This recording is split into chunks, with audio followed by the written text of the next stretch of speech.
Fakta baru terungkap dalam sidang pemeriksaan perkara kasus dugaan korupsi pungutan liar sertifikasi pendaftaran tanah sistematis lengkap yang menjerat oknum Kades dan Sekdes Desa Jatimulyo 1, Kecamatan Belitang, Madang Raya, Kabupaten Oku Timur.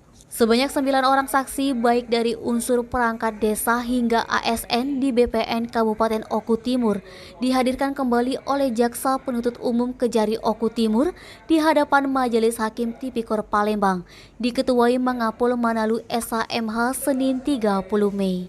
Di antaranya 9 saksi itu, 2 saksi yakni mantan kedua dusun Desa Jatimulyo 1 membeberkan adanya pemungutan biaya-biaya dari permohonan pembuatan sertifikat dari program PTSL yang dilakukan oleh 2 terdakwa, yakni M. Saibani sebagai Kades serta Setiono sebagai Sekdes Jatimulyo 1 Kabupaten Oku Timur. Pemudi mantan Kadus 2 Desa Jatimulyo 1 Oku Timur di persidangan mengatakan, di Dusun 2 ada kurang lebih 108 pemohon mengikuti program PTSL dengan dipungut biaya 800.000 hingga 900.000 per warga, hingga terkumpul uang lebih kurang 38 jutaan. Uang sebesar 38 juta tersebut kemudian diberikan kepada Kades M. Saibani, yang mana kemudian Kades M. Saibani memberikan uang 3,5 juta sebagai upah lelah karena telah mengumpulkan biaya permohonan PTSL tersebut dari warga di Dusun 2 Desa Jatimulyo 1.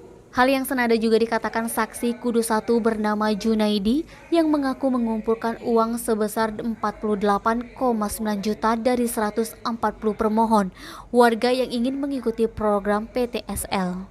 Dari uang tersebut, saksi Junaidi pun ikut kecipratan uang senilai 5 juta yang diberikan oleh Kades sebagai upah lelah dari kegiatan pengumpulan syarat dan administrasi PTSL di Kabupaten Oku Timur.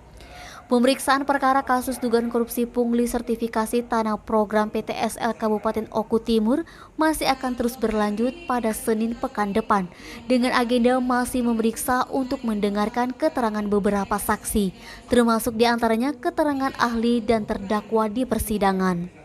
Fadli, Sumeko TV melaporkan.